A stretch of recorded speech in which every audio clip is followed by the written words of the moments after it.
কাগজপত্রহীন অভিবাসীদের সচেতনতার জন্য সেমিনারের আয়োজন করেছে নিউ ইয়র্ক সেমিনার গ্রুপ।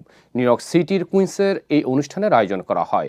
এতে আনডকুমেন্টেড অভিবাসীদের করণীয় নিয়ে পরামর্শ দেন অভিজ্ঞ আইন বিশেষজ্ঞরা।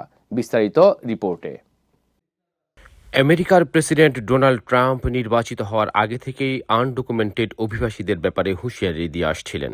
শপথ নেওয়ার পর এরই মধ্যে দেশ জুড়ে ক্র্যাকডাউন শুরু হয়েছে। এতে অনেক অভিবাসী আতঙ্কিত হয়ে পড়েন।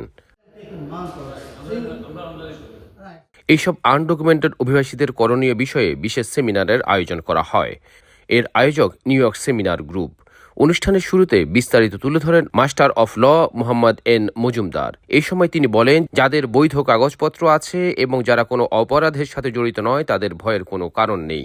আমার অপিনিয়ন হচ্ছে, by the way anybody can provide opinion, যে আপনারা যারা কেস ফাইল করছেন, কেসের ফাইলিংয়ের প্রুফ অফ ফাইলিংটা রিসিপ্টলিস্টের সাথে রাখবেন।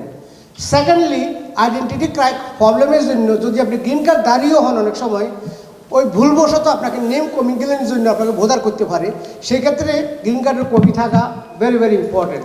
এই সময় সংগঠনের chief coordinator Zakir Chowdhury CPA বলেন, দায়িত্ববোধ থেকেই এই ধরনের একটি অনুষ্ঠানের আয়োজন করা হয়েছে। আজকের উদ্দেশ্যটা হলো যেমন কাগজপত্রবিহীন যে একটা মিসকনসেপশন এবং যে আপনার একটা ভয়ভীতি আছে, ওইটা যাতে আমরা তাদের সাথে থাকি। আমরা new York seminar group any way যেভাবে হেল্প করে থাকে সেটা আমরা করবো। অনুষ্ঠানের ইমিগ্রেন্টদের সমস্যা ও সমাধানের পরামর্শ নিয়ে বিস্তারিত কথা বলেন নিউ ইয়র্কের স্বনামধন্য অ্যাটর্নি মঈন চৌধুরী। যারা বৈধভাবে এই দেশে আছেন তাদের ভয়ের কোনো কারণ নাই। আমরা যেটা বলবো, বিং এ বাংলাদেশি ইমিগ্রেন্ট হিসাবে যাদের বৈধ গ্রিন কার্ড আছে, প্রশ্ন করলে আপনার কপিটা রাখবেন, আপনি দেখাবেন আপনার গ্রিন কার্ড, আপনার কোনো বিভ্রান্তিকর পরিস্থিতির শিকার হবে না।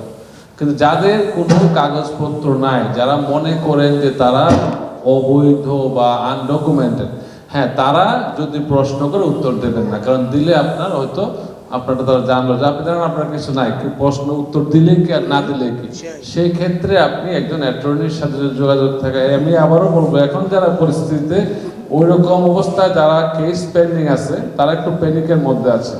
সামাজিক যোগাযোগ মাধ্যমে অনেকের মতো করে মত প্রকাশ করছে, একটা ভীতিকর পরিস্থিতির সৃষ্টি হয়েছে। এই যে একটা মানুষের আতঙ্ক না থাকে, এই যে আতঙ্ক না যারা কেটে যায়, যাদের আপনি যে বললেন এইভাবে, যারা মনে করেন যে সামাজিক মাধ্যমের মিডিয়ার কারণে আপনারা আতঙ্কিত হচ্ছেন, ক্যাটাগরিতে আপনি পড়ছেন, সোশ্যাল মিডিয়া আপনার বিভ্রান্তকর পরিস্থিতি দিচ্ছে, আপনি একজন কোয়ালিফাইড অ্যাটর্নির কাছে যাবেন। গেলে পরে তার কাছে বিষয়টা আপনার পরিস্থিতি বুঝিয়ে বলে সে বুঝবে আসলে আপনার কি করা উচিত, আবার কি করা উচিত না, অথবা কিছু না করাই ভালো। অনেক সময় কিছু না করাও এটা কিন্তু একটা ভালো দিক। এই সময় অন্যদের মধ্যে উপস্থিত ছিলেন loan officer Fahim Hossain, realtor ইমাম হাসান, কমিউনিটি অ্যাক্টিভিস্ট ও সংগঠক ফাহাদ সোলাইমান সহ অন্যরা। যারা এখানে আছে, যারা ডকুমেন্টেড নাই, তারা তো সবাই আমাদের বন্ধু, আমাদের ভাই, আমাদের ফ্যামিলি, কেউ না কেউ সবাই একটা জীবিকা অর্জন করার জন্য দেশে আসছে। আমাদের এখানে অ্যাটর্নি আছে যারা ভালো অ্যাডভাইস দিতে পারবে এই মুহূর্তে কি করা উচিত। সৌরভ ইমাম, IBTV, নিউ ইয়র্ক।